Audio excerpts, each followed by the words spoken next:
February 8th, 2026, in the year of our Lord. Major shout out to my sister. It's her birthday today. Renisha, we love you. I hope you enjoy your birthday. I know you've been kicking it all weekend. Keep doing it. This your month. Shout out to my cousins in Springfield who had their birthday. Mookie, who had her birthday earlier this month, and my cousin Ray Dale was going to have his birthday later this month. So shout out to the February birthdays. I am here today, y'all. I'm starting early. You know what it is. It's fucking Super Bowl Sunday out this bitch. Damn right, it's Super Bowl again. Again. Yes. That is why I am decked out. I have not worn this jacket since, 2018? Last time we were in this mug. So I am excited to have this on. We are back at it. It is amazing to be back. I cannot. I'm still kind of taken aback at how fast this team has got back to prominence, man. It's just like we have teams in the National Football League. Again, a league I can't stand, but I love the players and some of the teams. You have teams that have never been to a Super Bowl ever. And Carolina, no, Carolina's not. Jacksonville's one of them. Cleveland Browns is another. They have never been to a Super Bowl yet. My team has been there 11 times. 11 freaking times. That's everything. That's everything. And granted, no one has more Super Bowls than us. We have 6. Only team that's messing with us is what? Guess who? You know who it is. Pittsburgh Steelers. So I am ecstatic. I'm a little shook. I'm not gonna lie. This is the first Super Bowl. This is the first Super Bowl, y'all, since the first Super Bowl. When we played against St. Louis, and I want to call them the Lambs, but they weren't the Lambs back then. They were the St. Louis Rams, greatest show on turf back in '01. It was literally, it was 2002, February 2002, right after 9/11, and it was the first time I thought, and the first Super Bowl I remember them being in, besides that '86 one. The '86 one was when I was a kid, and plus they got mollywopped by the Bears, so that one didn't even really count. I only think we barely watched that Super Bowl. It was so trash. But I didn't expect them to win that one. I didn't expect them to win that one against. It was, like I said, it was the greatest show on turf. That team, what up, yo? What up, Alex? That team was sick. Nobody was really messing with that Rams team. They, like I said, they were greatest show on turf. You had Kurt Warner, Hall of Famer. Marshall Faulk, Hall of Famer. He's a piece of shit, but he's a Hall of Famer. Big Game Torrey Holt should be in the Hall of Fame. Isaac Bruce should be in the Hall of Fame. They had players up and down, even on the defense as well, like just killers up and down that lineup. And I didn't think we would win that. And guess what? Ended up winning it off a Vinatieri kick. And I tell you how they won that, because they put Marshall on his ass very first play of the game. So thank you for subbing. I appreciate you, Alex, on YouTube. All the folks that are joining me on YouTube and IG. What up, y'all? And all the Mycitymymusic folks. I appreciate y'all joining. There's another episode of High Off the Glass. I'm a little shook, but I'm hyped. I'm excited about this Super Bowl. I'm ready to get this mug kicked off. Again, now, and I'll say this again. I'll reiterate it. I'm still upset at them getting rid of Gerard Mayo, because that was our first black head coach ever. If you know about how this works in this league, men are not represented at leadership levels in that league often enough, and definitely not at head coach. Currently, right now, we only have 3 in the NFL, and it's a league with 32 teams, so that's 32 jobs. Only 3 are occupied by African Americans. I think that's extremely sad. And Mayo, I don't know if Mayo was all the way ready for the job, but the messed up part is he'll never get another opportunity again. That's the bad part. He'll never get another opportunity. And also, too, you got to remember this. A head coach is only as good as his coordinators. He had no name. not good coordinators last season. He just did. Those coordinators he had were trash. We bring in. I don't know who the defensive coordinator is, but your head coach is a super defensive player. Super well known defensive player. His defensive prowess was well known while he played for the New England Patriots. So you got him as head coach. Hopefully, I think we got a decent DC because our defense this year is stout. And you got Josh McDaniels back.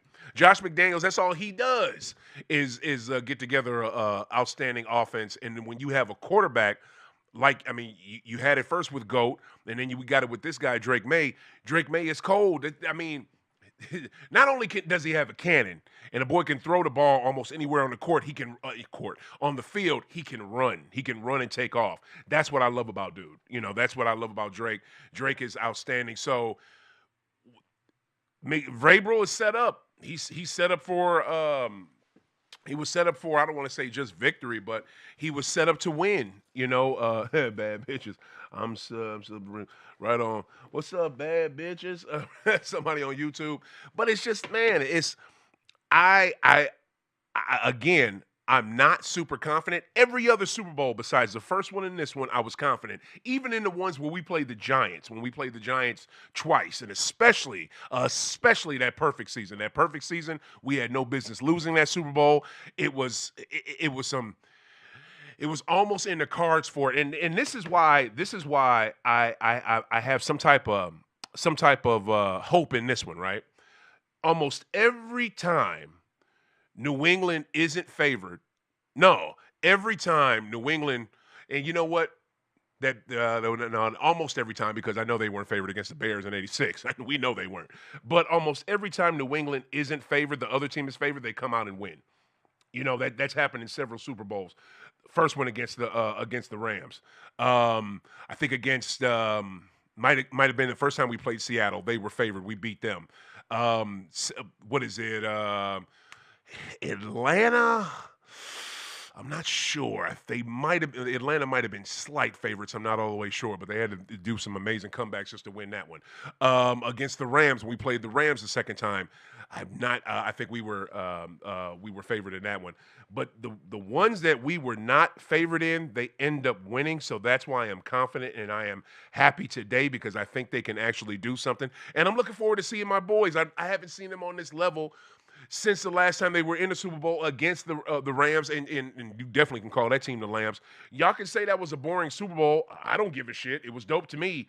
I loved it. It was a defensive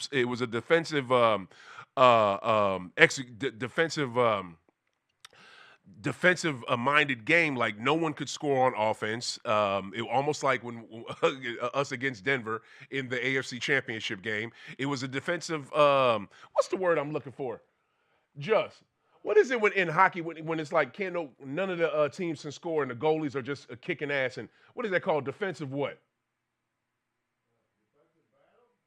Yeah, and we'll go with that. It's another word I'm looking for, but it was defensive battle in that last Super Bowl against the Rams. And again, I am just happy that they are back. Okay, I am happy that they are back. Let's go on to this. Let's talk about this matchup they have today against the Seattle Seahawks. Now, anybody who had these two teams at the start of the season, early off in the season, or middle season, if you had these two teams going to the Super Bowl, I hope you took your ass. I hope you live in a state where it's legal and you took your ass to a sports book because you would be paid right now because nobody had this. Nobody had this, okay? Nobody had it at all. I'm truly happy that New England was able to do it. Also, too, I believed in my boys. I went back a couple. I think it was. I think it was that December game, right after we lost to Buffalo. That second time we played Buffalo, I put some money on my boys because I figured they could get there. They were good enough to get out of the AFC. I wasn't all the way sold on them. I just figured that they would, and I bet them to go. So. But I'll be full transparency. I bet them to win. I bet them to win the Super Bowl. So we still need to win, okay? But I'm just happy that my team is there, and I'm on the cusp of winning some money. But I really think this Seattle team is no joke. What up, Rebel? Your ass should be here. What is it? This Seattle team is no joke. They are great in all three phases. Their defense, especially, is sick, and their offense is sick. This is what. This is where I think New England is better. Two things: special teams. I believe our special teams is better. I think we have a better kicker. I like our kickback returner. I love our special teams. I think our special teams is better. And this is the one. And this is the other aspect where we're better than them. Quarterback. Quarterback. I know Sam Darnold is cold. That dude is dope. I know the Jets wish they still had him with their dumb ass. I know Minnesota. Minnesota wishes they still have him because Lord, they put all their eggs in the JJ McCarthy basket. Oh my goodness! Like what in the world? I think that was idiotic. But I think that those are the two areas where New England is just straight up better. And special teams and quarterback. I think if they can get to, unlike the Rams, the Lambs in the AFC Championship game, unlike the Niners, because the Niners were beat the hell up and I thought they could do it, but they had no chance of doing it. If you can just get to Darnold one good time, put him on his ass, two things is going to happen. One of two is going to happen, or maybe both. You put the fear of the ghost back in him, because he's gonna be he's gonna be shook for the rest of the game. Am I gonna be put on my ass? Am I gonna be flattened again? Are they gonna get me again? Am I gonna? Oh shit! I see somebody. Oh no, that's a ghost again. You can have the ghost come back, or you put him out the game. It's one of the two. You put him on his ass one good time, and you can put this man out the game. And that's what I'm. And I don't want to see him put out the game, but what I do want to see them do is get to him and put tremendous pressure on the quarterback, and so he sees those ghosts again. Because look, Sam Darnold is good. Let's not get it twisted. Sam Darnold is good. He's much better than we thought he was. He's shown it in the last two seasons with the Seahawks. But I still think if you have tremendous pressure, which the Patriots can do because our front, our defensive line is stout. If you can put pressure on him and make him shook, he'll start seeing those ghosts again. If he starts seeing those ghosts again, guess what happens? The game swings in our favor. So that's that. I look forward to that. I look forward to everyone on offense with New England getting a touch. I want to see Hunter. I want to see Henry, the tight end. I want to see his big slow ass get it. I want to see a Booty. I want to see that wide receiver. He is so fast. I want to see his tall, lanky ass get it. I want to see what is it? I want to see Trayvon Henderson. I want to see Deshaun Stevenson. I want to see both of those running backs either catch passes or take off on that field. And they couldn't run last week in Denver, which really kind of surprised me because it's a snowy game. You have to have a good run game. We have two great running backs, but they couldn't run. So that was the sad part with that. But I want to see them get going. If they can get going, then we'll be all right. You know, we have to see that out of them. And again, you know who has to really show their ass and make they woman proud of them? Yeah, you know who it is. Stephon Diggs. Like Diggs needs to have the game of his life. He's never been this close to a chip before. He needs to do it. I mean, chip blocks. What is it called when you're the when you play decoy out there, like everything that is needed for him to do for them to win, he's going to have to go above and beyond. New England itself, right? Let me spark this real quick because this is high off the glass, and major shout out to our sponsors. Want to give major love to Terp Junkies. You guys can find them in the grow room out in O'Fallon, Highway K. Make sure the best genetics in North America. Any type of seeds that you need, whatever type of flower plant you want to grow. Do you want to grow lettuce? Do you want to grow tomatoes?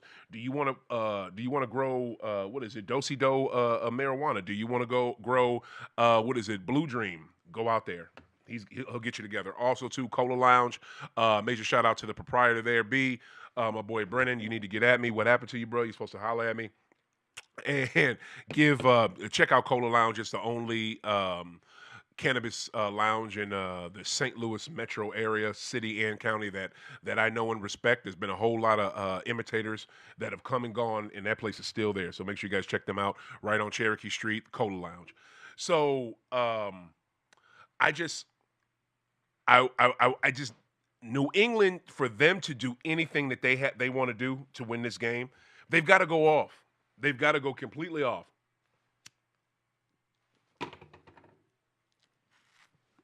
They have to play the best game of their life. There's nothing in between.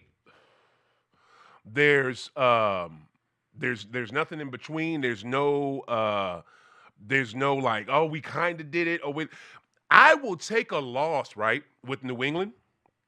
I will not even be mad at this. This is 100% the truth. I will be okay with a New England loss if they show their ass and play out of their mind. If they play out of their mind, and you don't even have to dominate the game in all three phases. If you dominate the game in all three phases, you win. But as long as you're competitive, as long as you're in every play, as long as you don't have stupid penalties to take, and that's one thing that I'm not worried about, because this New England team, this Vrabel is off of the Belichick. He's not per se part of the Belichick tree because he never coached under dude, but he basically, what up, babe? He coached. He got coached by him, and so did Go Seahawks. I see you, Jack Daniels, and so did Mike McDaniels, our OC. McDaniels definitely comes directly from the Belichick tree. Vrabel learned how to play professional football from Belichick. So that's one thing that's not going to happen. We're not going to have stupid penalties that take us out of this game. So I'm so not worried about that. But what needs to happen is they have to play out of their mind. They've got to play out of their mind. They've got to play above their skill level, their skill set. And that's the thing, right? I like. Okay, I'll give a betting analogy, or it's not even. This is a sports analogy. There's a group chat I'm in, right? And who you voting for? Who am I voting for what? I don't know any elections coming up, but there's a to win games. To be a professional athlete, you have to think you're the best in the world. You have to have that cocky, arrogant, I'm the best mindset. We didn't like Kobe when Kobe played, but that's how Kobe acted, and look how great Kobe was. And then after he retired, he showed us who he really was, one of the nicest and most genuine people on earth that looked out for other people. You know who it is. Don't ask no silly questions, YouTube. You know who it is. But what I don't get is um, people seem to forget that. They seem to forget that. And you look at the odds right now, it's plus 185 odds if you go to your local sports book. I don't know what it is where you live if you live outside of St. Louis, but if you go to a sports book here in St. Louis or Southern Illinois, you're going to get plus 185 odds. At least I saw that yesterday. Maybe it changed right now. But you can get plus 185 odds on New England. Why? Because they expect Seattle to win because Seattle's a better team. Seattle is a better team. They're a great team. But have they been there before? No. Is that coach experience? No. Are any of those players experienced in the Super? No. Our players may not experience, but we have a coaching staff that has been there and knows how to do this shit. So that's how I'm going. That's what I'm going with. Yes, YouTube. Always, it's New England. But I just think that you can't just sleep on a team and just expect them because I like this group of guys that I bet with on a chat. I pick underdogs to win, and I usually catch them. Why? Because underdogs are professionals too. Like just because a team is missing their best player doesn't mean that they're trash now. That means that the guy behind them, or the second or the third guy behind him, gets an opportunity, and they need to step up and win in ball. And I don't give a fuck what sport it is. It could be a solo sport like tennis.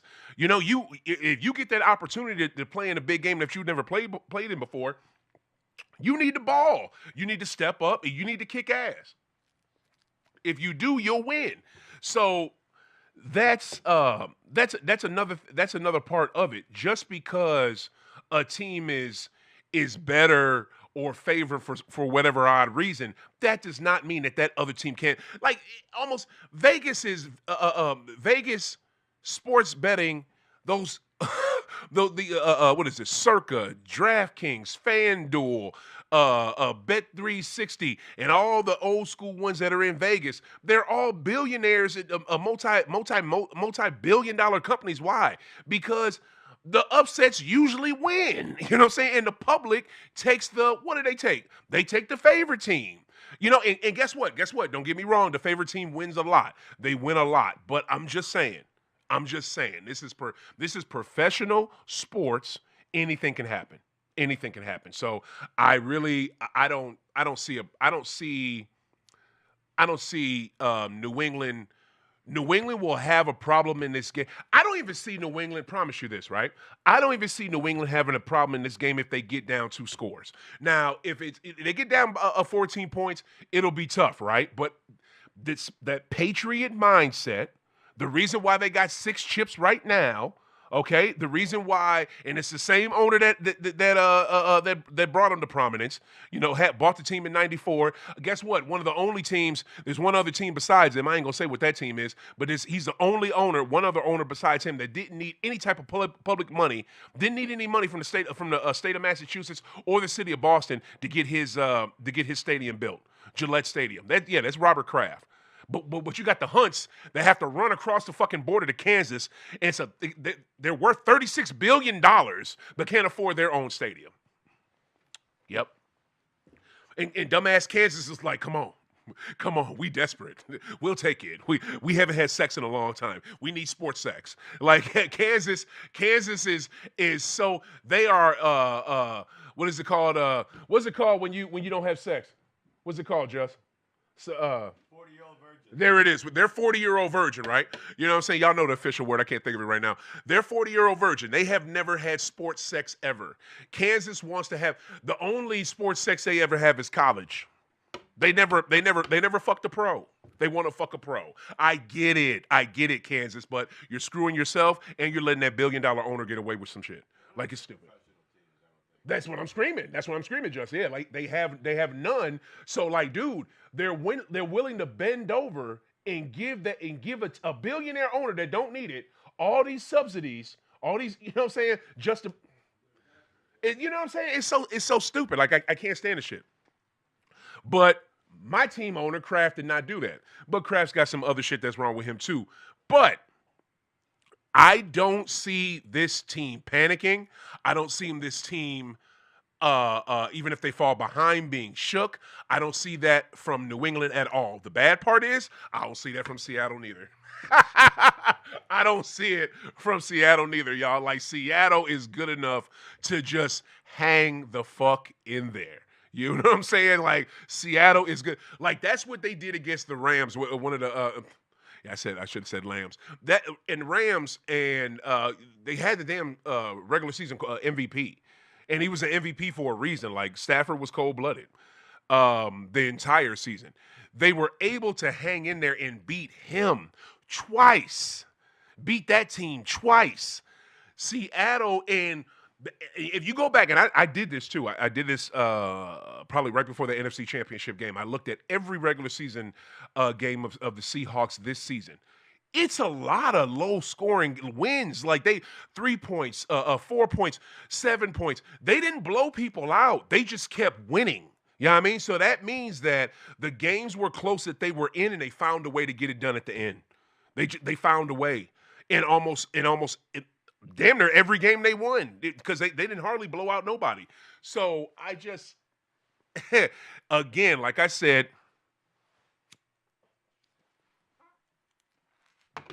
New England's going to have the game of their life.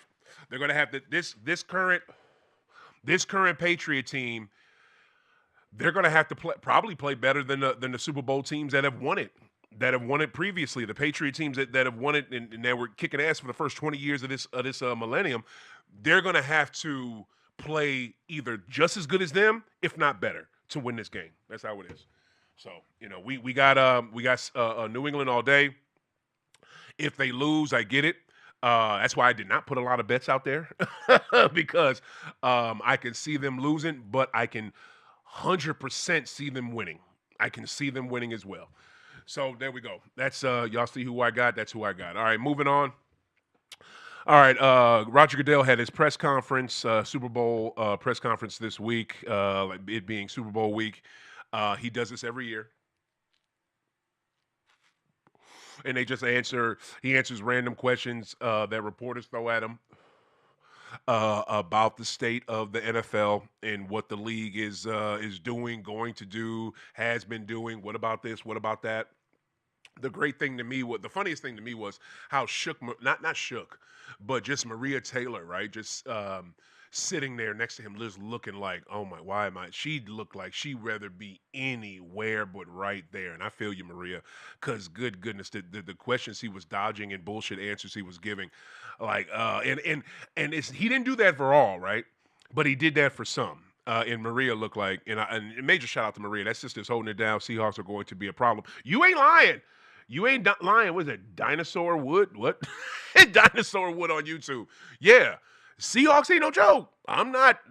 Guess who's not sleeping on Seattle? Because I know. Look, the first time we played them, they were a problem. You know what I mean? And I don't even want to hear that bullshit about they should have gave the ball to Marshawn again. Because guess what? Right before Russell threw it to old boy, and then Malcolm Butler, major shout out to Malcolm Butler, one of the greatest quarterbacks ever in Patriots history.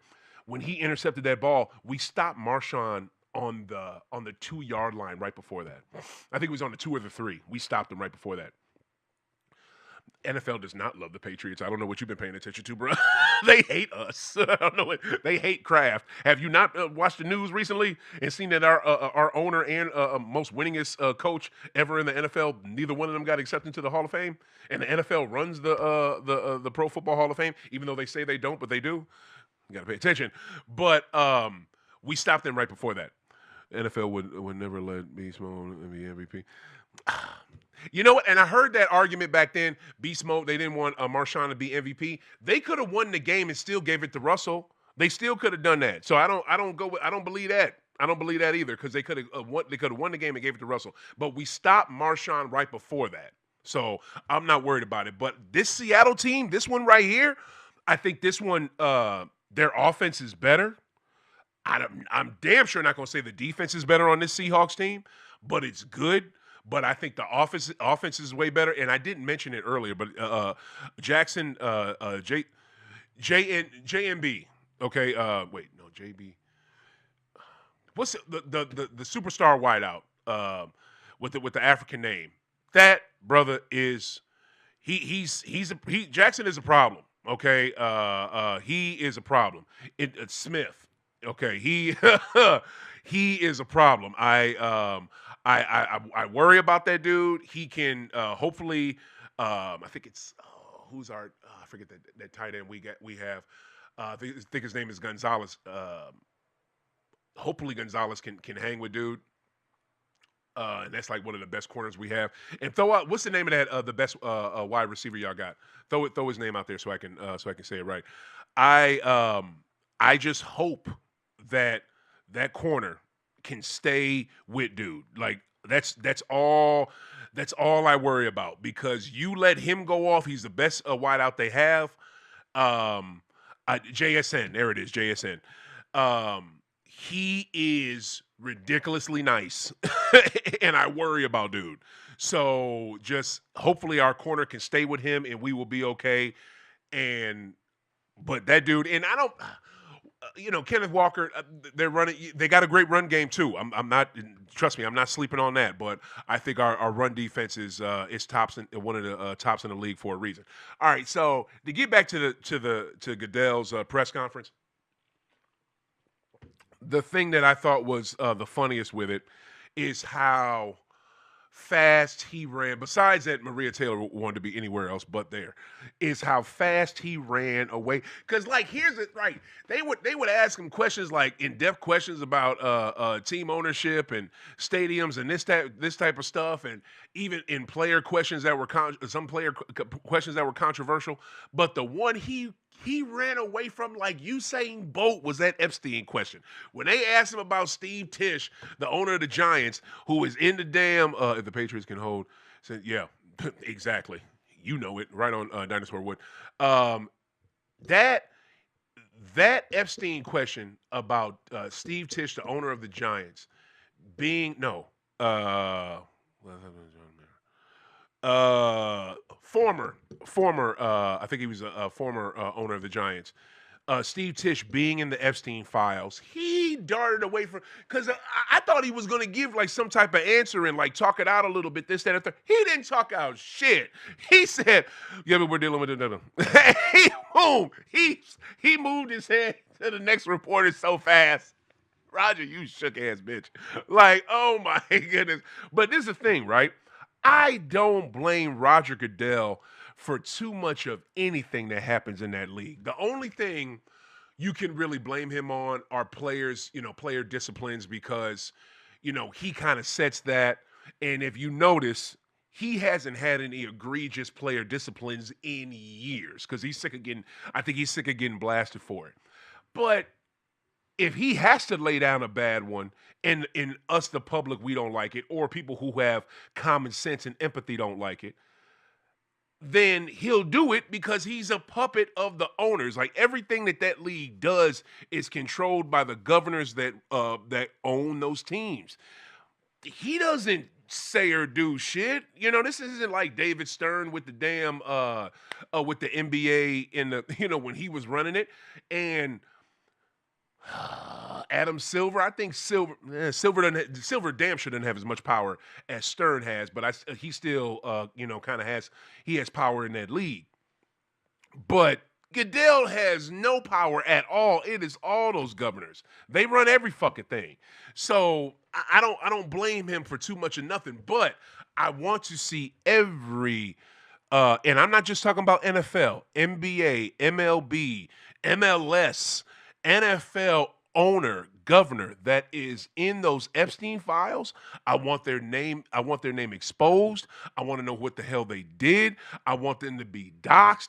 Like this shit, we don't need to know their home address. I ain't saying nothing like that. But those people need to be prosecuted to the furthest extent of the law. You can't touch kids like that and get away with it. You just can't. You can't touch underage girls and get away with it. And I don't. I've literally heard no one say anything. Well, what if they were legal? Like, okay, I haven't heard that excuse at all. All of that shit is disgusting and nasty and part of that evil ass cabal they got going. You know what I'm saying? And I don't give a shit. Like, and I'll take it here for a minute. One of my favorite presidents ever, because he did a lot of good shit for middle class America. Guess who it was? Yeah, it was Bill Clinton. He's in it, and he does not mind. He's ready to go to fucking whatever court y'all want to have this at, and whatever hearing we trying to do. Da da da da da. Let's do it. But it's not gonna be some old private backdoor shit that don't nobody see. No, let's put this shit in public so everybody can see the shit. Let's do some shit like that. So, and I want him to be exposed. I want any major Democrats to be exposed because I vote Democratic. And damn sure we need them GOP motherfuckers exposed. We need them exposed for it. But I want to see sports owners exposed. I want to see their names put out there. I just do. There's no reason to hide these people. There's no reason to hide any rich, wealthy people that that are involved in that nasty shit. There's no reason to hide any of them. There's no reason. I'm sorry. So I'm not down for hiding any. I don't give a fuck if they're a politician, if they're a celebrity, or a team owner. I want all their names exposed. If you're in them Epstein files, that's just how it is. It's disgusting. It's literally disgusting. I'm not here for it. But it was so telling how fast Goodell ran away from that question because he wants nothing to do with it, and I get it. I 100% get it. But to get back to the game, again, I'm just very shocked at how fast New England got back. Like this was not expected. This was not expected. We lose the greatest quarterback ever. We lose the greatest coach ever because we fired him because he needed to be fired because the game had clearly passed him by. And I've said that years ago. The game passed Belichick by.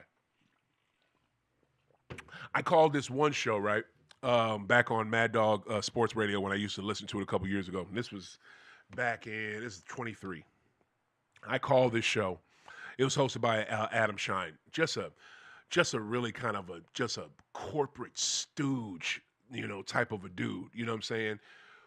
Only really knows football and only knows football, knows baseball a little bit, and just uh, um, a boot licking type of dude around any celebrity sports person he's around. Never has any backbone for real. The only time he shows backbone is when he goes off on his callers that call into his show, and the people call in religiously. And he tries to be, he's like baby Mad Dog. That's his thing. And I told this man back then the game had passed Belichick by, gave him reasons why and you could literally see it. Couldn't understand. What is it? Got mad, I think laughed me off the phone, some shit like that. It was crazy. And that's not one of the reasons why I stopped messing with Shine, because I still listened to his show after that and called in. The reason why I stopped messing with him, because the way he did my favorite show on there, Beetle and Decker, but that's a whole other thing. Go to past episodes of High Off the Glass, you'll see what that's about. But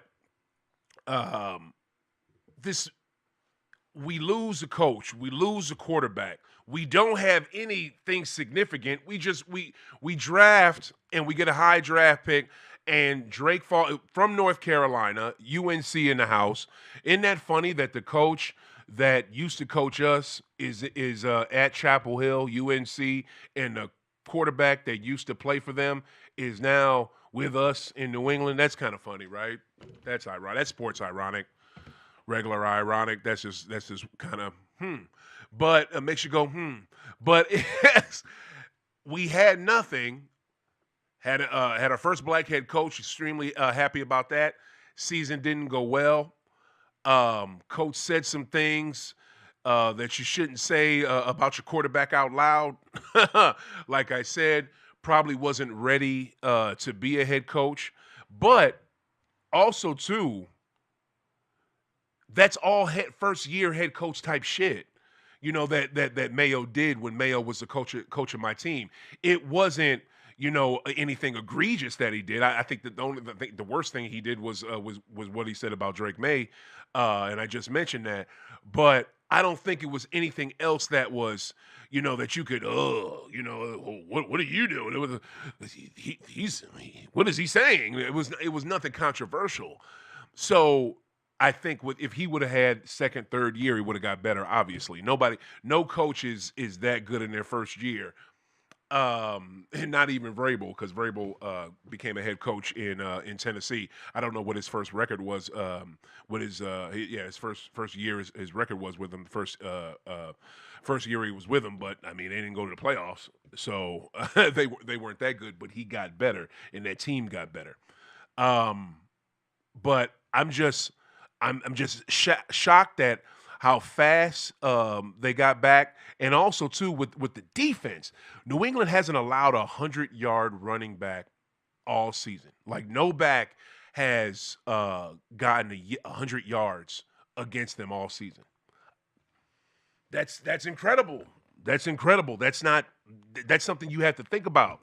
That's not something that that there's not too many teams that can say that. Like offenses are strategy. Offenses are designed to do what? Run the ball. It's been like that the last 100 years in football. The forward passing comes so much later. That's the main thing in football, is running the ball. In New England, being able to not have 100-yard running back all year, that's incredible. That's incredible. That's incredible. I got to give him that. But all right, got to talk some NBA, because this is what this show's about. NBA trade deadline. Man, it was awesome, wasn't it? Wasn't it great? Wasn't it? What the fuck is that? I mean, that's what it was. It was nothing. The trade deadline was more so not too much of nothing. Giannis did not get moved. The Milwaukee played like they was down to have trade sex with the NBA, and they basically teased y'all. They gave a whole bunch of teams sports blue balls, basketball blue balls, BBBs, and basketball blue balls. That's funny. Fuck you, Just. That shit was funny. But what is it? They just played everybody and didn't do anything. Ja Morant did not get moved. We thought he'd get moved, especially since everybody else from that Grizzlies team, when they were good a couple years ago and were going to the playoffs, and people thought they could go deep in the playoffs. Everybody's been moved. Desmond Bain is gone. What is it? JJ just got moved. Dylan Brooks. And JJ got moved to Utah, and people thought, oh, man, what did he do? What did he do so wrong to get moved to Utah? That Utah team is good. Don't don't sleep. And for you, for those of you that have that are in your 30s or whatever and never had a good what is it, Utah Jazz team to look at. I'm in my 40s, and I remember in the 90s Utah was nice. In the 80s they were getting better because they just drafted in 84. What is it, Karl Malone? No, I'm sorry. Karl Malone didn't come in 84. He came before that. They had Stockton in 84, and then they got Karl Malone. And that team was good. And they were really good in the 90s. Went to 2 finals against the GOAT. Lost both of them because they didn't, it's the GOAT. They weren't going to beat them. But that team was really, really effing good. And this Jazz team that they have now, Ace Bailey, George, now you bringing JJ to that team. Already got Lauri Markkanen. I think they kept well, Kessler's been hurt, so they couldn't. They weren't nobody gonna trade for him. But they still that Flip Kapowski. That dude is nice. I don't like Duke players. I can't stand Duke players. Like F Duke for real. Major shout out to UNC last night, winning that game against Duke. That was that was great. We'll talk about that in a second. But this Jazz team is going to be good. So JJ might have got. It's gonna suck living in Salt Lake. You know what I'm saying? He's gonna hate living out there, but that team is gonna be good. But no other major moves. Like I think also the other biggest move, AD went from Dallas to Washington. Washington's got a good team on paper again. Washington usually has a good team on paper, but they don't never do shit because they can't ever have a really good coach. The last time they had a good coach, believe it or not, was Doc Rivers. Since y'all love to hate on Doc Rivers so damn much, Doc Rivers took that team to the playoffs. And he had, guess who? Yep, that's right, the truth. Bradley Beal. Only time Beal has ever been in the playoffs. So, yeah. I think the Wizards are trying to do something. They got CJ now. They got AD. They got a few other players on that team. They got some good young talent on that Wizards team. And Zubac going to Indy. The Clippers gave up Zubac. I don't understand why they gave up Zubac. I guess the rumor now with the Clippers is that they're blowing everything up. They're going to blow everything up because they traded Harden as well. I guess that was a major piece to move. But it's to be expected. If Harden is not on a guaranteed deal for the following season, he will try to dip on your ass. It don't matter if he's on a championship contending team. He will try to dip because that dude, he's a career loser and he's just trying to get this bag. And I kind of buy what he's saying this go around with him saying, I think Cleveland's a better contender than the Clips because he's right. He's right. And the East is not as tough as the West. So I get that.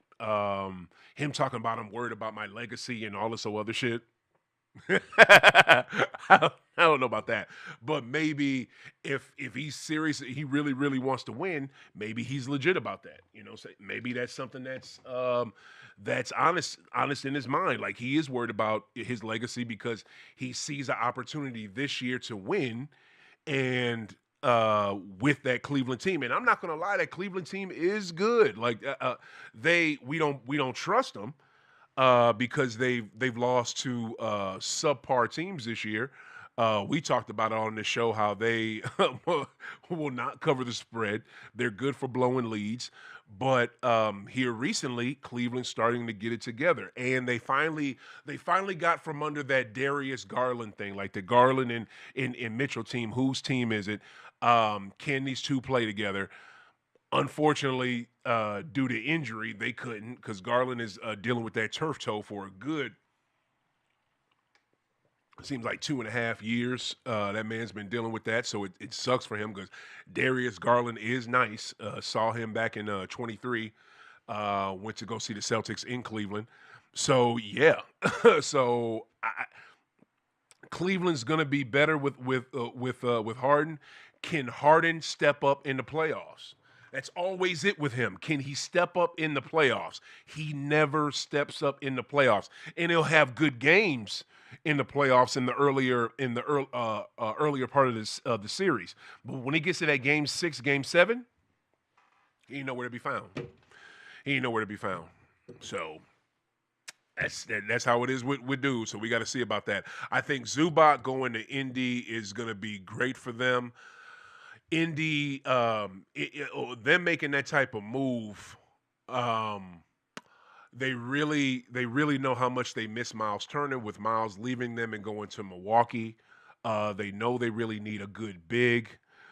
Just like we know we need a good big because my team brought Vucevic from we got him from Chicago. I don't like who we gave up to get it, but I'll talk about that in a second. But I think Indy is going to be better. They I don't know with Nimhart though, man. I thought Nimhart was gonna be a really good point for them and be dependable. He is very very predictable. You know what I'm saying? I don't think he's gonna be enough. Pascal is dope. Matherson, who was somebody who's gonna help that team start either starting or coming off the bench. He's gone, and he looked like he took a little half a step back this season. Which is weird. Haven't seen Obi all year. Toppin will be back. But he's just dealing with the injury just like Hallie. So, but there's another other starter they have. I can't remember who he is. Oh yeah, Neesmith. Where's Neesmith been at this year? I haven't seen Neesmith really ball like he used to. So I don't know. I don't know if Cleveland is as good is if Indy is as good as they think they are once they get Hallie back, Obi back, and Zubac is playing for them. I don't know if they're going to be as good as I don't know. I don't know because the other players besides Pascal don't look as good. They just don't. So I don't know what that is, but they don't have a lot of wins. So hopefully they'll be high up in the lottery. They'll have a good lottery, a good draft pick, or they might be in the lottery and go high in that. Also, too, got a major shout out to the Seas for bringing in Vucevic from Chicago. He is he's one of the best centers in the league. The man can pass his ass off. He can shoot. He can defend. He can post up. He can do almost everything. His shot it's not as wet and as dependable as you would like it to be, but is decent. He has one. The thing though that I don't like is who we gave up to get him. We gave up Anthony Simons. I love Anthony Simons.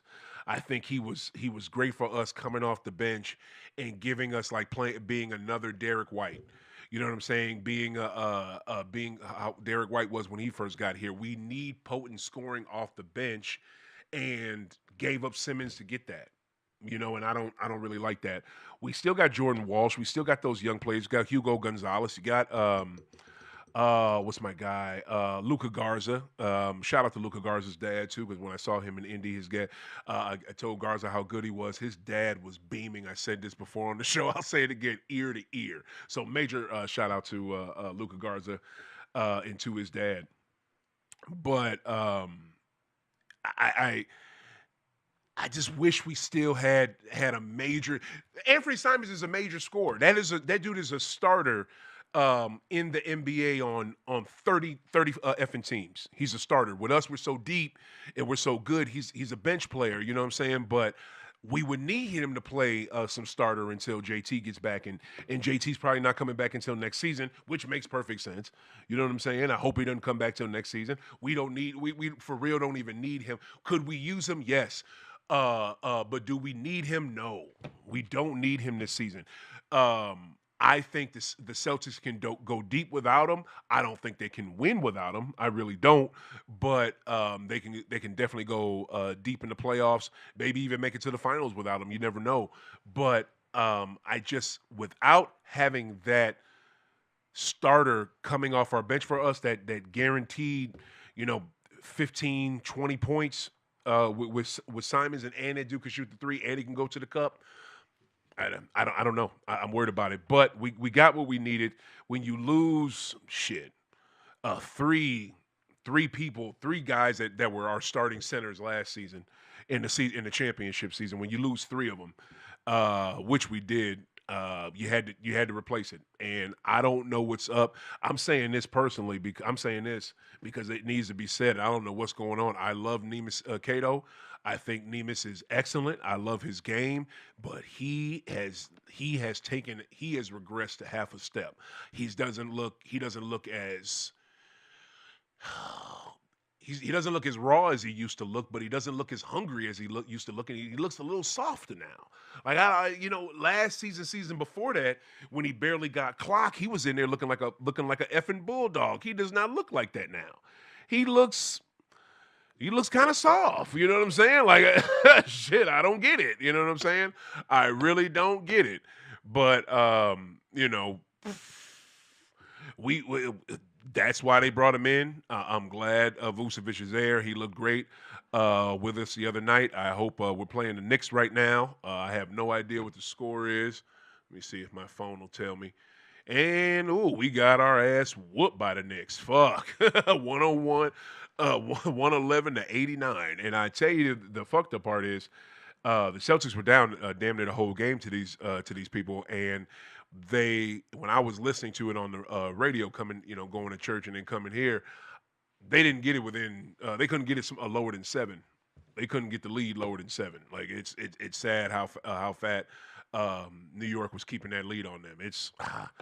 So Boston still has work to do, and this is a Knick team that really needed this win. They just got shellacked by the Pistons in Detroit. What is it?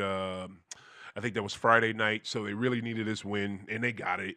I just didn't think that the Seas would get their ass whooped like this at home. They should have made it more competitive. But I worry that again, that scoring that I just mentioned, and I think Derek White shoots us out of a lot of games. I'll just say it. I love Derek White. I think that dude is dope. We don't win a chip without him. I don't want him to go anywhere, but he shoots threes too much. He shoots entirely too many threes. He settles for those threes, and it's almost like with JT too. Last year, you settle for that three and you bail the defense out when you do that. Instead of putting pressure on the defense and going for a mid-range or going to the cup and making either the ref blow his whistle or making the defensive player play defense, which in turn makes the ref blow his whistle. I think Derek settles too much and he bails out the defense. You can't keep shooting threes when you're missing the last fucking three. You miss the last 3-4 threes, and then that's what you do. And as a team, and that's an NBA thing now. It's not just it's still, it all stems from the Dubs. It's a Warriors thing. It all stems from Splash Brothers, and the Celtics took it to another level when they won the chip, and they did it too much, but it didn't hurt them because they won. So that's how that was. All right, so we're gonna get to this because we have to get to it, and it needs to be said. 10 head coach openings in the NFL, not one African American coach hired. Not one black coach hired. I think this is, and just give you some numbers. I'll give you some stats real quick, right? So before I give my opinion, NFL has been around since 1920. There have been over 500 head coaches in that league. Only 5% have been African American. Okay, also zero black head coaches in that. Also zero black offensive coordinators in that league. Zero. None at all. Right now, the NFL coaching barrier wasn't broken for 70 years. Thank goodness for Al Davis. Al Davis hired much-deserved Art Shell in 1989 for the Oakland Raiders. You see, Oakland or Los Angeles. They move so much, I can't keep up. So yeah, Art Shell was the coach for the Raiders, and Lord knows, you already mess with the Raiders because what is it? NWA. They were rocking this stuff all the time, and different rappers would rep the Raiders. Ice-T, you know what I'm saying? But when they had the black head coach, solidified, and you always give props to Al Davis because Al Davis always bucked that good old boy racist NFL owner's system because he was the first, like I said, hired a black man as a head coach, hired a woman as an executive. He was the first one to do those things. Al Davis. The league has never had more than 7 black head coaches at one time. I think. Hey, Just, come here real quick, man. I gotta ask you this. I want to ask you this question. I need your opinion because you can help me out with this. Great, turn one of them mics on and just help me out with this, man. I'm gonna ask my executive. Don't you want to get over there and get on camera? I didn't turn that one on. Yeah, I'm good. Okay. All right. So I wish you get on camera for Mycitymymusic, but he jumped on this mic. Just I want to ask you this question. The NFL has never had more than 7 black head coaches at one time. The league has 32 teams. When I say that to you, what is that? What's your initial thought? I mean, if they're qualified, I mean, I think they should be hired. I mean, that's the whole thing with the affirmative action and DEI. Is that you can't, I mean, I don't think people should hire somebody just what they look like. I think they should be hired for their experience. Okay. So, I mean, yeah, if they're experienced, yeah, I think they should go over their resume. I mean, it shouldn't be too hard. Right. If you have 12 years of experience and you only have 1 year of experience, I'm going with the guy at 12. I don't care if he's purple. Okay. He's got more experience. 100% get that. But that question itself is the reason why you have DEI or affirmative action. And DEI is not the same as affirmative action. It's 2 different things. But it's the reason why you have affirmative action. And in the NFL, it's called the Rooney Rule. It's only been 7 ever at one given time. You know what I'm saying? For black head coaches. And it's 32 different jobs. I don't think hockey has a lot of black coaches either. No, they probably don't have one. Right. You know what I'm saying? Yeah. They probably don't have one. But see, but that's the thing. And there are black people that play hockey, especially in Canada. Right. Especially in Canada. Yeah. So what I'm saying is, well, since you brought that up, do you see why they even have that? Why they have the Rooney Rule or affirmative action? Do you understand why that is in place? I think everyone should have the opportunity. I mean, then I can't get in programs because I'm not black. See, so I mean, it's different. And see from both sides too. What programs can't you get in because you're not black? Black Man Build. What you want to be in that organization? Yeah. You could be involved if you like. You can donate. Yeah. There's ways you could be involved. Well, there you go. Yeah, don't say that. So what's so I don't know why people. I mean, if people can't get, I've never really seen that. I mean, I don't know. I know, but see, you didn't answer the question though. That's the thing. There's a reason, and because people can get upset about affirmative action all they want, but there's a reason why affirmative action and the Rooney Rule, the NFL version of that, had to be put in place because we African Americans, we weren't even getting the opportunity to interview. Now, right?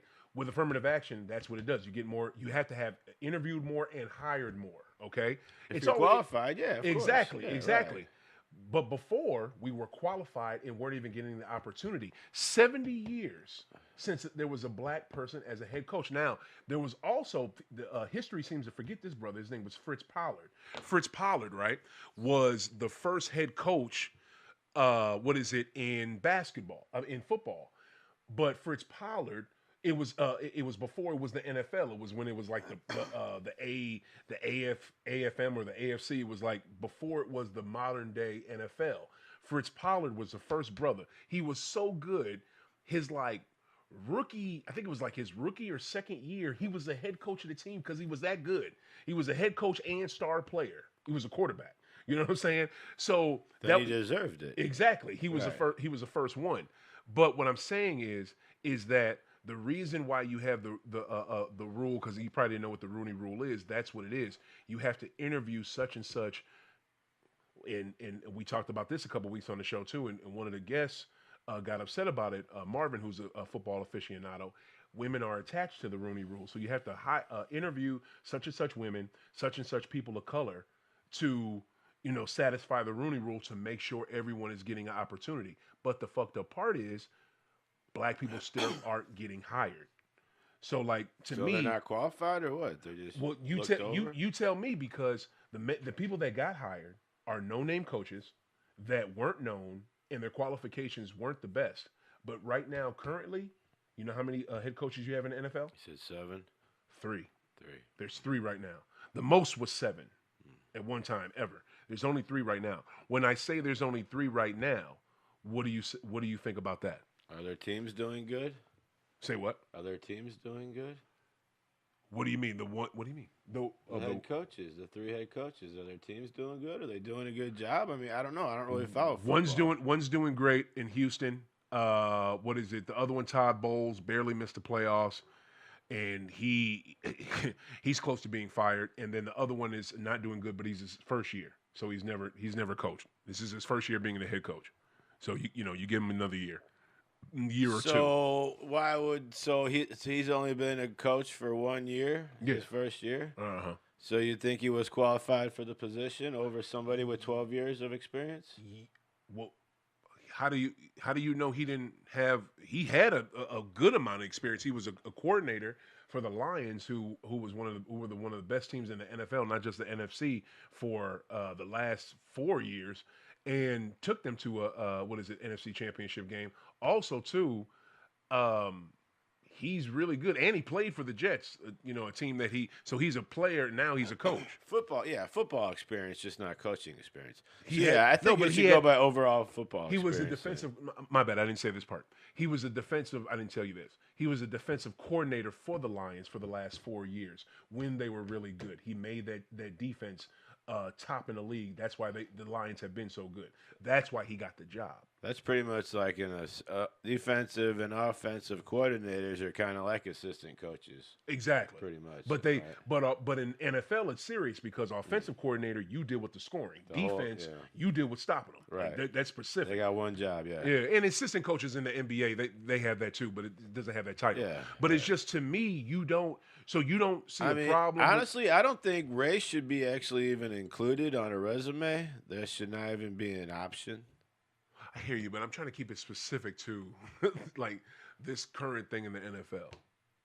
Like, I just honestly just think if they're qualified or not. I'd have to see their resumes and see who other. I'm not there. I don't know what their qualifications are, but like I said, I don't care what they look like if they're qualified or not. Right. But I'd rather, especially as a coach, I'd rather theoretically have more experience.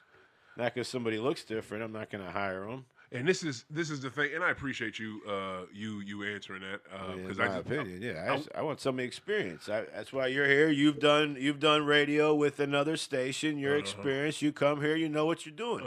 I don't have to hold your hand. I don't have to do other stuff for you. Your experience. I want you to do the job. True. Versus someone else starting their show here, and they're going to need more.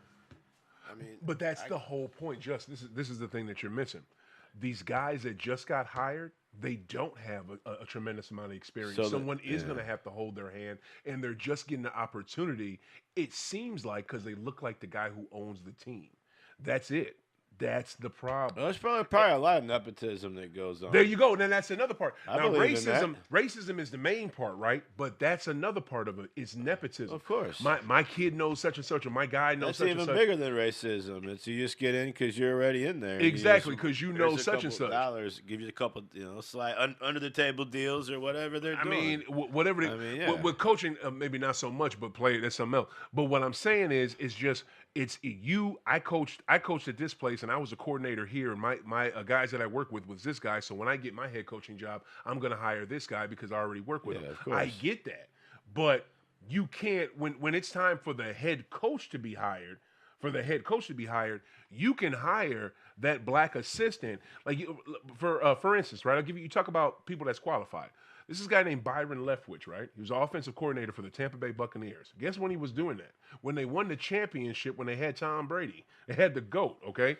And he called all the plays, not the head coach. He did. The man had one interview for an NFL team and is not coaching in the league right now. He should have been in the league coaching the team. Like he actually should be the coach of the Buccaneers right now. Todd Bowles should be somewhere the hell else because Todd Bowles isn't even that good a coach, and Todd Bowles is black. He I'm just tried saying. he wanted Leftwich wanted to be a head Yes, coach. he played for the Buccaneers. The Buccaneers drafted him. No, I'm sorry. The Jacksonville I Jaguars. mean, NFL is completely. I think NFL is the most political sport of all of them. So any more. Well, now, let me ask you, So we'll go that way. With when the you whole say political, I think Colin Kaepernick should still be in the NFL. Okay, now but he got blackballed. That's what I wanted to ask you because when you say people say political, and I think they mean racist. Did you mean political or racist when you said that league?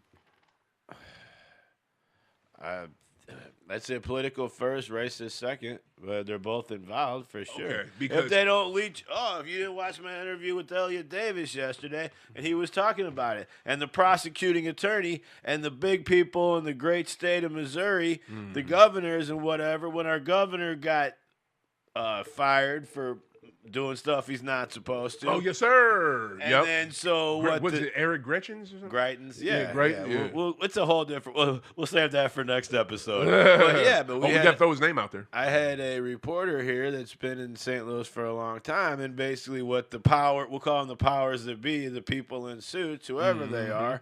Oh, well, we don't like this lady. We don't like Kim Gardner, for example. So we're going to have you as a district attorney. We're going to have you. We don't want her, but I'm going to have you get rid of her. Yeah. Right? And then so the people that support you may like her, and they're going to be mad at you, not me. Yeah. So it's all a bunch of finger pointing, and it's all about the agenda. Whatever the agenda is, whether it's politics and sports, someone doesn't like Kaepernick. Yeah. So they said, okay, yeah, you can have him in, but we're going to cut your funding or whatever it is. Sure. They're not going to say you can't go in. Sure he can. Right. But you're going to be on the blackball list with them. Yeah.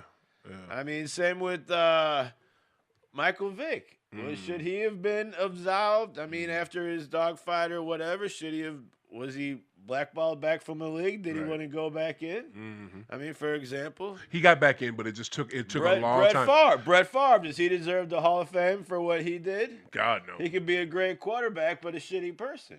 But Brett Favre has nothing to do with people getting fucked over by the league because he never got effed over by the league. The league bends over backwards for him. Right. He effed his name. He effed his name up. Yeah. He effed his name up what he did to the state of Mississippi. Yeah. But what the thing with Vic did get back in, but the only reason he got back in, it took years, too long, and it was only because Tony Dungy bent over backwards and was like he was playing patron saint of Michael Vick to get him back in that league. Yeah. And that's what happened. And thank God they respect Dungy and let him come back in. But it's just, let me hip you to something else too, man. It's so much racist shit with this league. Let me tell you something. Did you know that a group of former players got together and sued the NFL like years ago and got a $762 million payment? Yeah, a group of them did that, right? And it was awesome. It was something they needed.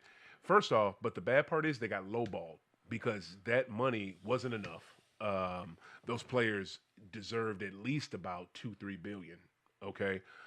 And the NFL had more than enough to give them that, but they lowballed them. And one of the things that came out that the NFL did, like research and shit that they did, and that was included with this payment and information that went into this lawsuit, and it's a lawsuit, so it all has to be disclosed publicly. They said that when they tested players for CTE and mental issues, they tested the black players already having mental issues when they came into the league ahead of behind the white players. They assumed that the white players coming into the league were not CTE issues, but like cognitive issues, like smart enough. Right. So they deemed the black players dumber than the white players coming into the league. We only know that because it was in that law. I think I may have What heard type of something shit like is that? Well, what type of shit is that? They were saying black people weren't smart enough to be quarterbacks. I've heard that stereotype. Exactly. Yeah, so that's why it did take a while. But that's just bruh. Man, it's just frustrating, man. But like I said, the powers that be. Who That's- knows? What was OJ guilty or not? Who knows? I mean, he had guilt. You know, he had money. I mean, you got money, you can fix anything. OJ is not this. OJ is a one-off.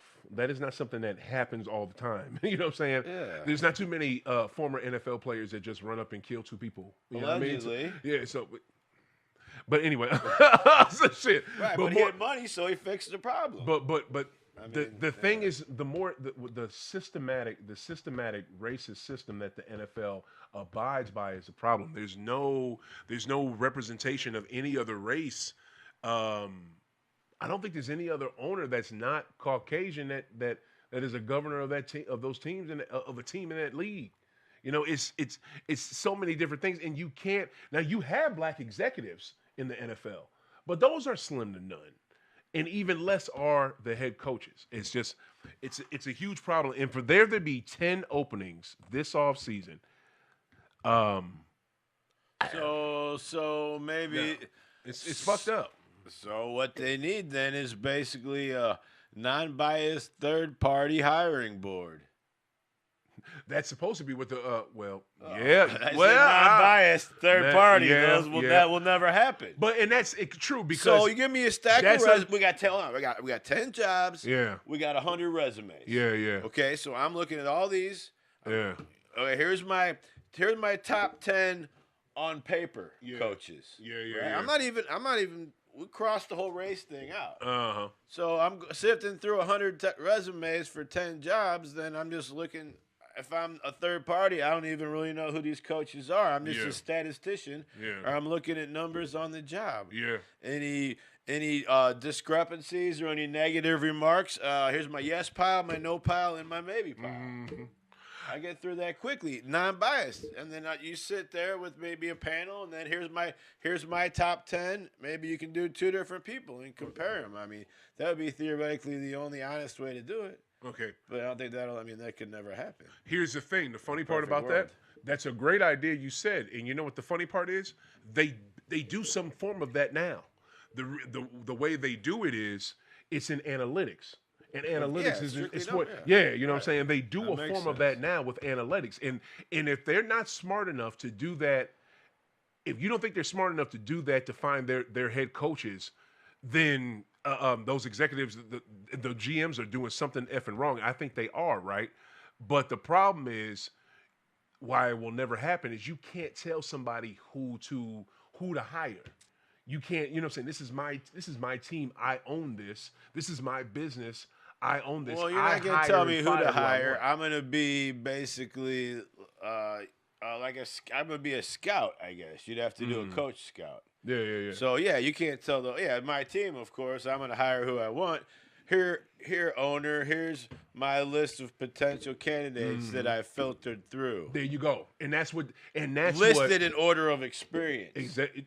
Listed, no, not even just experience. When you do the analytic part, you add in years of experience, you add in wins, you add in losses, you add in what did he do? Did this program? Did he make it better when he I want to see the behavior report. Has there been any negative? You know what I'm saying? All that is if this guy's going to win every game, all of that. If this guy's going to win every game, but he's an a-hole in the locker room and nobody likes him. I mean, he's a winner, but he's still an a-hole. Exactly. Right? I mean, you know what I'm saying? So sure. I mean, for real. All that shit, all that is calculated when you do something like that. But if that's if you're a smart team. But most teams aren't that smart. They just, well, who do you like? I like such and such. Well, who do you like? I like such and such. All right, let's go. Let's bring them in.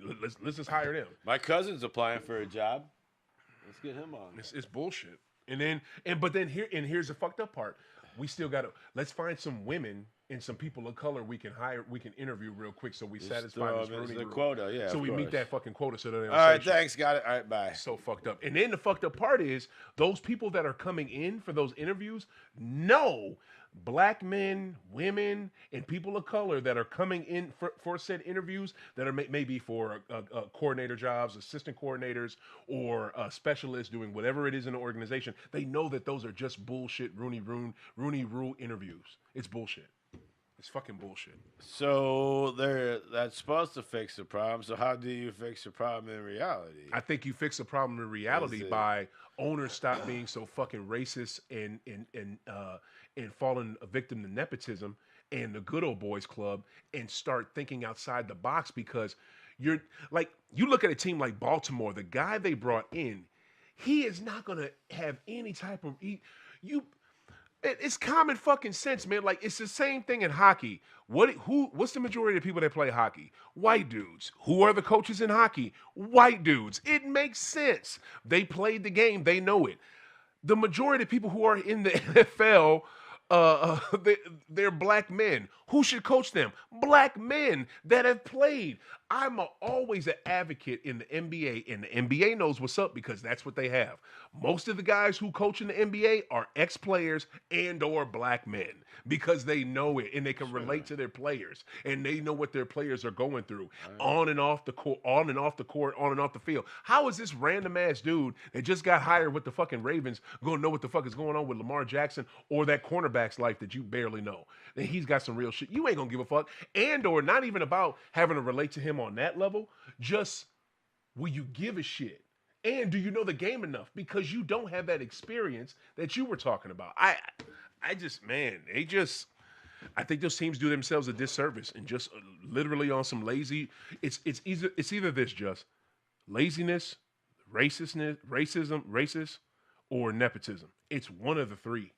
It's one of the three. And with nepotism, I roll in the good old boy thing with that too. He knows this, and I know him, and da da da da. Yeah, that's exactly. Yeah, because the NFL is. Yeah, I mean, it's definitely political. Number one, For real. So like who is in charge as if a city or state gets an NFL team? What do you mean? Who's in charge? The team who own the guy who owns the team, the man or woman who owns that team. The people at the state. In the state capital and people. Like, if Missouri wants to get another football team, we need to talk to the governor and basically get approval for it through the state. Actually, so that's where it switches into politics. Well, true, but you can't just say, I want an NFL team and poof, build it. You're right. You got to jump get through all the permits. hoops. You got to get permits and all that shit. Yeah, that's the whole thing. Like, 100%. Like you said earlier 100%. with Kansas City and they said the Missouri governor is mad because the Chiefs are gone, right? I mean, of course he's mad because he loses his revenue, and that's politically tied. Yep. And then if we're losing money, we're not as valuable politically as well up the ladder. We're not getting this NFL money in our state anymore. But see, to It's me, all tied together, man. Politically valuable to who, though? To who? Because we should be valuable to the people. Why do you think the top 4 states are the only ones that really count in electoral votes? It's not just top 4. New York, Texas, Florida, and California. Those they have the most electoral votes. Yes. They have the most electoral votes because they have the most citizens. They're the biggest states. They had the most money. I don't think it's all most tied. money. Well, it's tied to money to a certain extent, but it's also tied to your size. How big are you? They're huge. If Missouri was maybe a half a size, a little bit bigger, we would have more. We would have more political power because we would have more people. You're putting that on ownership of teams. No, I don't. I disagree with that. It's the size of the states. It's the size of the state. But all right, I'm ready to wrap this up because it's the Super Bowl. So I'm ready to go get. I got a spread I'm about to have at the house. I am so excited. Can I tell you about my Super Bowl food real quick? Yeah. I gotta say this real fast. I got freaking my lady's making her special wings. Her wings are fire. Like the way she cooks them, she just seasons them up, puts them in the oven, crazy good. But then she adds this sauce to them, fam. I'm telling you, this sauce, I would put it up there with Wingstop, whatever the fuck. Like, it's that good. So she cooks them first and adds sauce on afterwards. Bruh, and then cooks the sauce on the motherfuckers. Oh, like trash kind of. Oh, trash God. style. Oh, yeah, God. I definitely like the crispy. Bruh, crispy, I didn't know what that trash shit till I Trash started. is good, From yeah. what's the one right up the street? What's that pizza place? No, the Italian place right up the street. The one over here on Hampton, going that way towards 44. Well known. Oh, Joey B's. Joey B's. Joey B's was the first place I ever had them trash wings or even heard that term. Then I had it at this place on the South County, a bar over there by you, and they do it even better than Joey B's. It's a little smaller bar, but it's well known to y'all out there. I wish if I said the name of it, you would know it. Trashed or double trashed or what is it called when they do like another, man, that shit is so fucking good. So I'm super excited for her wings. She's making some type of not beret, some fried chicken tacos. I'm hyped for that. What is it? Got regular tacos, burritos, freaking what is it? Buffalo chicken dip. Never had buffalo chicken. Haven't had buffalo chicken dip since the Super Bowl party I went to, Patriots versus Carolina. That was so long ago. You probably weren't. No, you the same age as me. You weren't in no high school.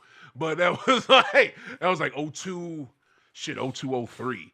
And having buffalo chicken dip, so hyped about that. I'm about to go to my favorite pizza place, Raccanelli's, go get me some pizzas, man. You know what I'm saying? You don't do homemade pizza? Oh hell yeah! I just made a English muffin pizza last night when I got off work. Okay. Yeah. You make your own dough. Or you do do you get your dough already? I want to start doing that. That's I the want to hard start part, making my yeah. own dough. Yeah, but I'll make a home pizza. They got the pre-made crust. Yeah, I at least use that's those for easy. now. But yeah, that what you talking about, that's the real shit. I got some cauliflower pizzas in the fridge. You know what I'm saying? Those are cheese. Yeah. I can dope toppings on them. And cauliflower pizza, y'all, for those of you that, you know what I'm saying, you on your little diet or whatever, Yeah, you won't know. man, you hook it up, you won't know the difference. Like you won't know the difference. Them shits are fire. So yeah, you're not even watching the Super Bowl, are you? You don't give a shit. I'm here till 9. Yeah, you don't give a shit. All right, St. Louis Rams are gonna win. Oh wait, we're not in it this year. Oh wait, we don't have a team. Not I at forgot. all. Womp womp womp. Thank you. Appreciate you, Just. All right, let's wrap this up. Kraft and Belichick not getting into the Hall of Fame this year. I got to say something about this. The Belichick part I get. The Kraft part I don't.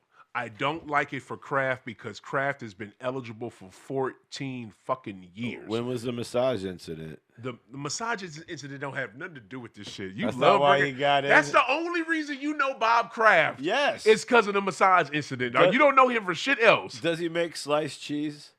You would think that's that's not where he made his money. He's not part of that family. He made his money. I think he made his money off of logistics, like shipping. Oh, shipping really? in containers and shit like So that. you're saying if he had not got the alleged massage, he would be in? He still wouldn't be in. Just shut up and listen. So to why didn't he make it? He didn't get in because he's in a good old boy. He's not in the good old boy club. And guess what? I'm so glad. Yes, I'm so glad. It comes back around, my dude. It comes back around. It comes back around. He's not in the good old boy club in the NFL owners group. He's not playing ball, huh? And they don't like dude. And that group is spearheaded by guess who? Cowgirls owner Jerry fucking Jones. That guy's still alive? Oh, yes, he He's is. like 100 years old. Unfortunately, he is. He has kept Bob Kraft out of the fucking Hall of Fame since my daughter has been alive. My daughter just turned 14 on the 23rd of January. Love you, Bells. And guess what Kraft was doing 14 years ago? I'll tell you, his team was in his second Super Bowl against the fucking Giants. And they had already won 3. Like, dude, what the fuck? Like, it makes no sense how Kraft is being blackballed. If you don't like Kraft for stuff for donations he's done to people in politics, I get it, and that's a reason not to fuck with dude. But because I'll be forthright, I'll put it out there, transparency and shit. He has given money to Dump. I don't know if he's still a supporter of Dump. I have not seen him at any MAGA functions. I have not seen him speak up for Dump. I have never heard him do that. But he has given money to Dump before, and to that nasty ass pedophilia ass racist cabal of evil. Horrible people that is. But what he does in the city of Boston given to the city, given to Roxbury, where black folks, there's black folks that still live there before it got gentrified. What is it? Mattapan, Dorchester. You know what I'm saying? And there's still black folks there, even though they're trying to gentrify all that too. He's given to neighborhoods in Boston that were 80% black that needed it. He's funded boys and girls clubs. He's done this. He's done that. These are legitimate things he's done that have helped my people. So, and he owns my team, and he's been a great ambassador of the team since he bought them. And he paid for the shit by his goddamn self, like I mentioned earlier in the show. They don't tell you. They don't tell you all that. They don't tell you all that tell you shit. The negative stuff. See, I didn't know that. That's what I'm screaming. That's what I'm screaming. And if there's some positive stuff like that I just mentioned with Belichick, Lord knows it's never been talked about because I wouldn't known about it. And I think it's horrible what's happened to Kraft and the thing that's happened with Belichick. And Belichick's dating the girl that could be his granddaughter, right? Exactly. That's him. Damn, I want to be a pimp like him when I'm that old. Yeah. Saggy balls. Yeah. That chick is running him and his legacy into the grave. Is he still with her? Wow. I think his shit with her right now is kind of making him look bad. But I think the main reason, as long as he signs a prenup, you know what I'm saying? You ain't getting my money. I'll hit it though, but you ain't getting my money. I don't even think it's her though. Why he didn't get in the first ballot. Because it's easy to go to him and what's going on with him right now. Because what's going on with him right now is he's getting played by her, dog walked by her, and he went to got a prime job with University of North Carolina football team, and that team was dog shit this year, so they weren't good. But they'll probably be if he stays and sticks with it, they'll probably. That was his first year coaching. First year coach, so they'll probably get better again. Back to the first year coach thing. So man, this is a full circle fucking show.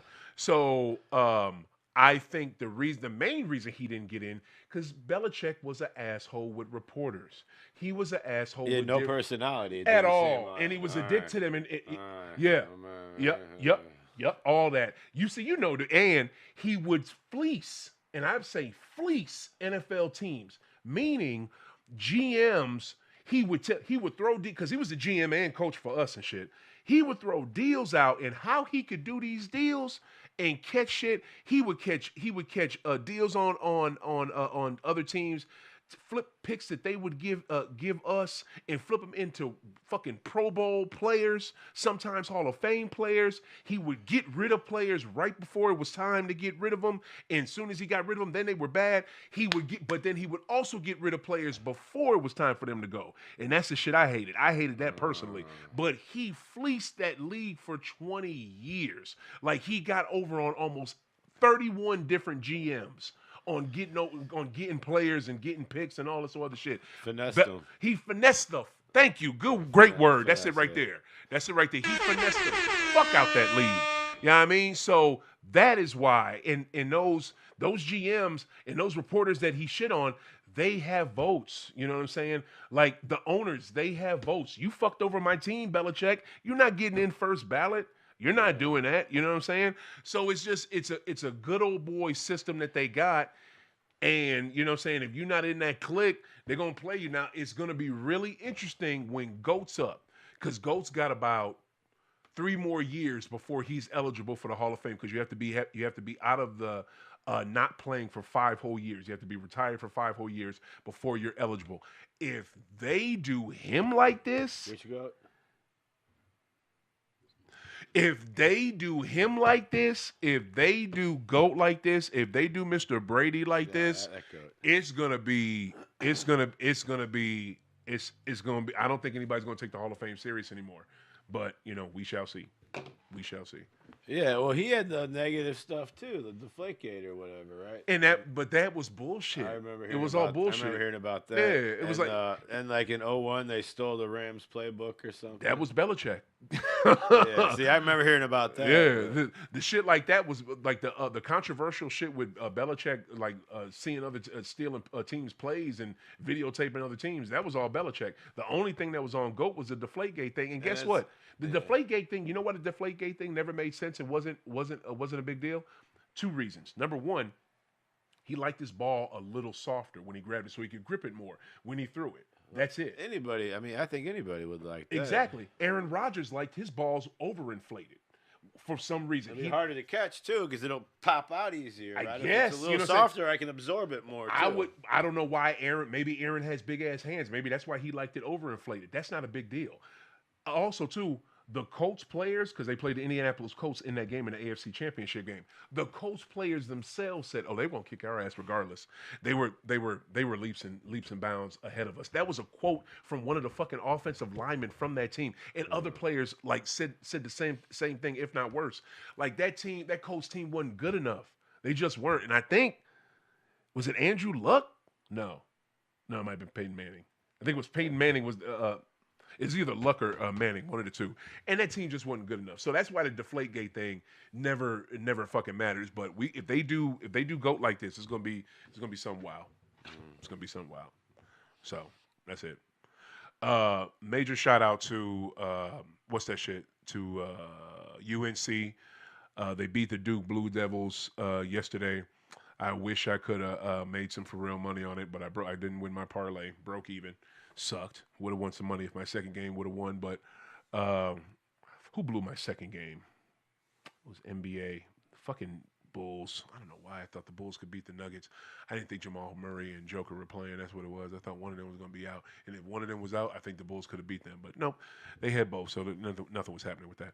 But major shout out to UNC. They needed that win. They were down the entire game. They won it. What is it? At the very end off a corner three by Treble. Treble hit a corner three, put us up by 3, and it was a walk-off win like that.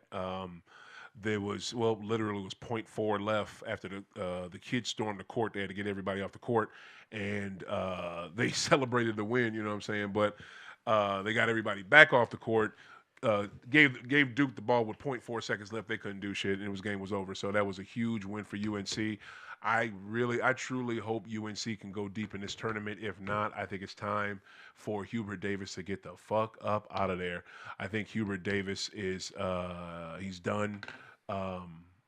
He don't have it no more. You know, he's if he can't take that team to the Final Four or the championship game, I think Hubert Davis needs to get the fuck up out of there. I'm really sick of how soft our team is. They're not as the Tar Heels aren't as hard as they once were. They don't have the talent like they once were, like they once did. Duke is much better than them. Duke has they got some killers out there. Booz had a decent game. It was kind of quiet, but his game was decent. But major shout out to them for winning that game yesterday. And you know what? Before we get up out of here, you know what we do on High Off the Glass, right? Y'all know what we do. And I think it's time for Marijuana Minute.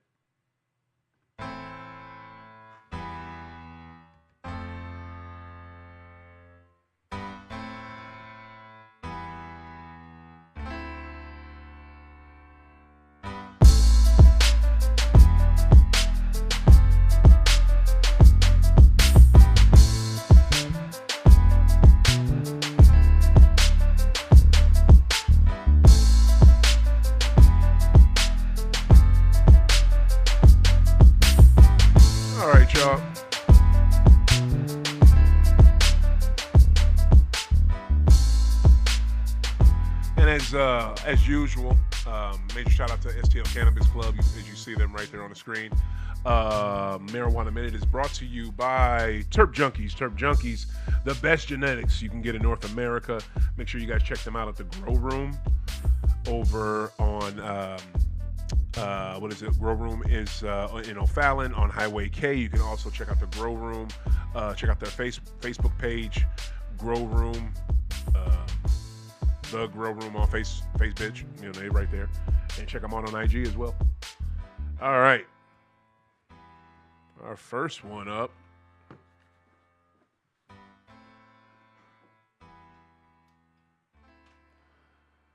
A campaign to repeal in Maine failed to meet the deadline for the 2026 ballot, but petitioners are continuing to collect signatures, typically by misleading voters to qualify for the 2027 ballot.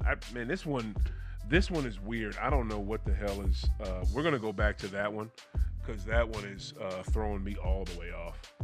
There's something going on in Maine with cannabis, and usually Maine is all about it. So we're going to go back to that.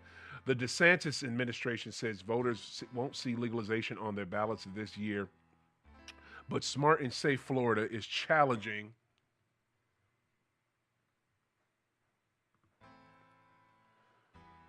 the state's count and calls the administration's declaration premature. Huh. So Florida Governor DeSantis' administration says that voters won't see legalization on their ballots this year, but smart and safe Florida is challenging the state's count and calls the administration's declaration premature. So they're basically safe and smart and safe is probably an organization that's for cannabis legalization, and they're saying that don't be too sure, DeSantis, because they probably have enough counts. Enough count. I mean, probably voter counts that saying that or petition counts saying that they have enough, to put it on the ballot, and they probably do. Why? That's another thing. It's that GOP mega mindset. Let's hold on to every little. Why would you? Because it can help people. That's why, and we don't know how we can all the way tax it yet, and make it big marijuana instead of people having the ability to smoke it and grow it at their leisure. We can't. How can we stop that? How can we? It's so fucked up. Why would you not be for that? All right, Republican governor of Oklahoma, Kevin Still. Wait, what is it? Kevin Stinnett wants to send the marijuana issue back to the vote of the people and shut it down. Good God, why would you want to do that? It doesn't make any sense. Shut it down. Send them because Oklahoma citizens have already said that they want it legalized, and of course their local government there, ran by GOP, like I just said, is they're trying to stop them on it. Good goodness, it's horrible. California's Supreme Court rules that weed crumbs do not constitute probable cause for warrantless vehicle searches. I know that's right, man. She made you shout out to. Oh man, I think Governor Newsom is an awesome governor. Maybe shout out to him for that. If Governor Newsom runs for anything on the national level, if I can vote for it, I damn sure will. That's a promise.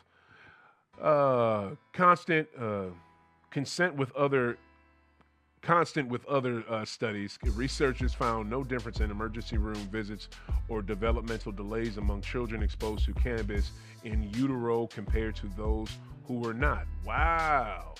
I'll read that again. That's crazy. Just, you hear that? I'm having a problem with that word. Continuing with other studies, researchers found no difference in emergency room visits or developmental delays among children exposed to cannabis in utero compared to those who were not. Dang. Not seeing a problem with children whose mothers who had smoked. That. You said what? Right. No, I guess not as. But it says it's compared with other studies. Researchers found no difference in emergency room visits. Yeah. I guess like you said, not as bad as they thought. I still wouldn't recommend that. I do not smoke around children at all. But that is different. That's crazy. Schools report fewer cannabis-related disciplinary incidents following legalization. Duh. Because you can get it now. That's kind of like the reasoning why people want to legalize cocaine and, major other class Schedule 1 drugs, because they figure once it's legal, less people will want it. And I agree and disagree with that. So that's a discussion. We need to have that show, Just, where we talk about legalization of serious drugs. Yeah, we need to have that show. I'm down to have that. What do you mean? The most serious drugs are legal. It's called prescription drugs. Oh, good call. He ain't lying. He is not. He is correct. All right, I want to do this right here. Now, this one is so weird. This thing in Maine. Oh, come on, bring it to me. Don't tell me you ain't gonna let me get it. I'm online. What are you doing? Come on, let me get this. I got to read more about this thing from Maine. This is so weird. Maine is what was one of the first states ever to legalize. Here we go. All right, Maine campaign to repeal voter-initiated marijuana legalization law fails to meet 2026 deadline. Proponents behind a campaign to repeal key provisions of the state's voter-approved adult-use marijuana legalization law have failed to collect the necessary signatures to place the measure on the November 2026 ballot. Damn. Campaign to repeal key provisions of the... Okay, that's good.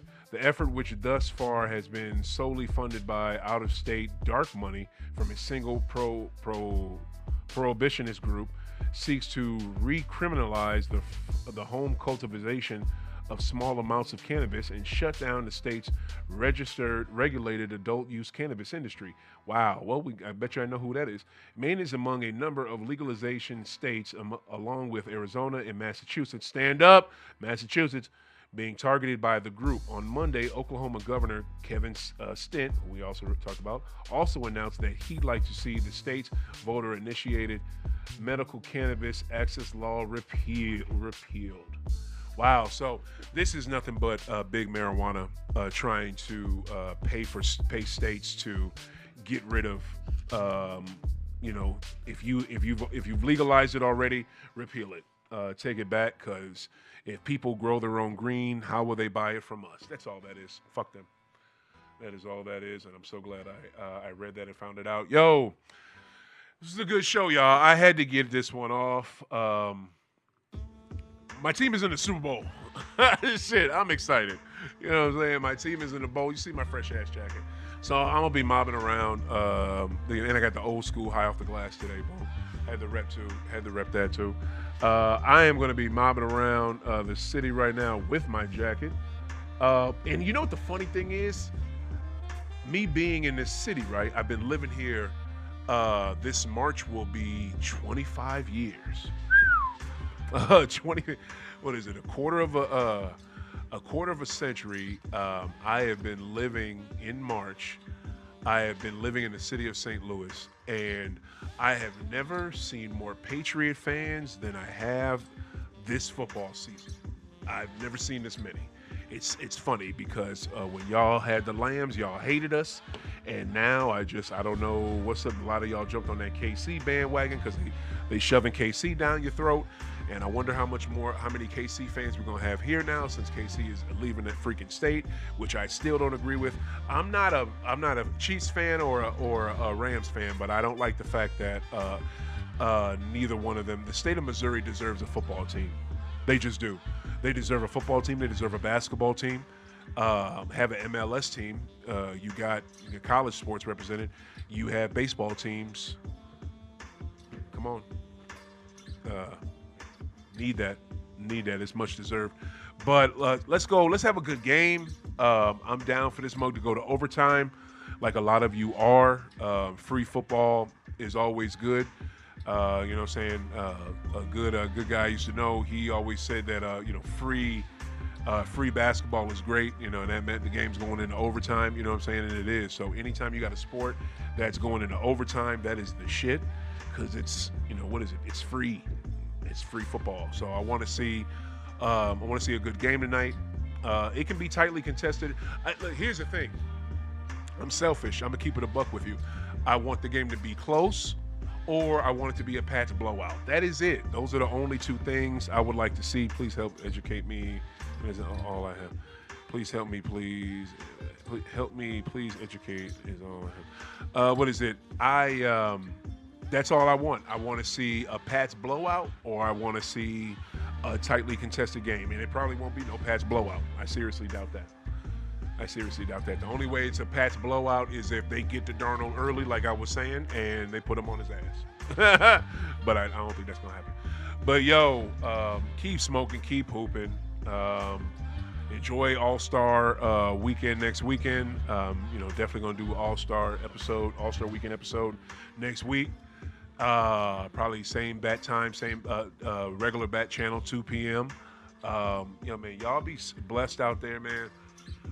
Watch out for the Babbage and do some research and look at what's going on around you.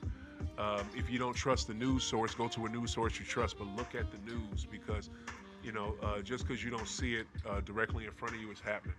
It's going on. Peace.